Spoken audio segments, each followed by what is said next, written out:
Hey guys, welcome back. So today I want to talk about the Sony RX100V. I bought this one used a couple of months ago because I wanted a camera even more compact than my Fujifilm X100V, especially for cycling and landscape purposes. I used it over a couple of rides now and I'm happily surprised what I got here.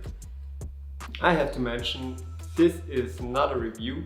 There are already plenty out there. I just want to highlight some key factors, what I really enjoyed about this camera, and I'm also adding some points which I don't like.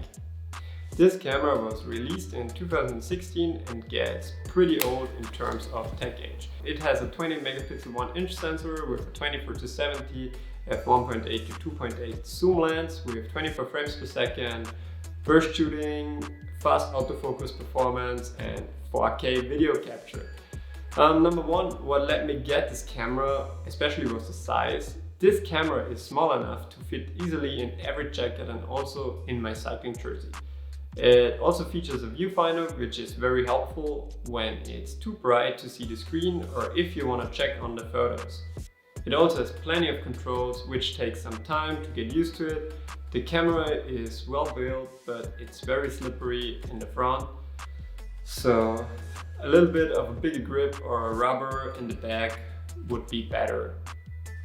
So the second thing here is the image quality. Where I use this camera for is mainly landscapes and sport scenery. The quality is pretty amazing. The dynamic range is pretty decent in the raw photos, but you can see some slight vignetting in the shots. Autofocus performance is awesome for a 5-year-old camera, and combined with 24 frames per second, it's hard not to get the right shot. The 24 to 70mm lens gives you a lot of versatility, but here I really want to test the 24 to 200mm of the new RX models, because that gives you even more range, but for the sake of aperture.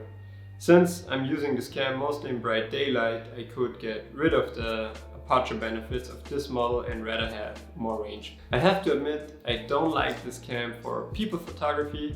Here I'm too much used to my Fujifilm ecosystem, so for me it's somehow hard to get the skin tones right. So yeah, a real struggle here. So the third thing of this camera, what I like is this cam has lots of features.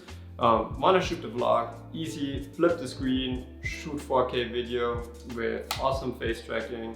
Want to shoot a time-lapse on the go, easy, just put it on a tripod, start the time-lapse application on the camera. Need a slow-mo, you can shoot up to a whooping 960 frames per second. You also have a few customizable buttons, so you can change the camera for your needs. A few things that I don't like: the battery life is tiring when it's cold, like freezing cold. The battery drains so fast, and even in normal conditions you'll get maybe around 200 shots of one battery. So it's always a good idea to carry one spare battery. And one upside here is you can charge via USB and power bank. The menu system of this Sony camera is really confusing and takes a lot of time to get used to it.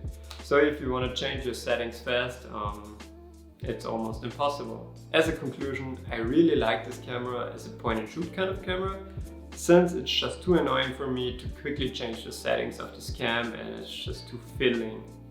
The image quality is good and the autofocus is awesome. It has tons of features if you need them. It will do the job. Even in 2021, it's still a cam I would recommend, and getting one used can give you a very good deal. So if you have any questions, leave a comment in the comment section below, and if you like what you've seen, please subscribe and have a nice day.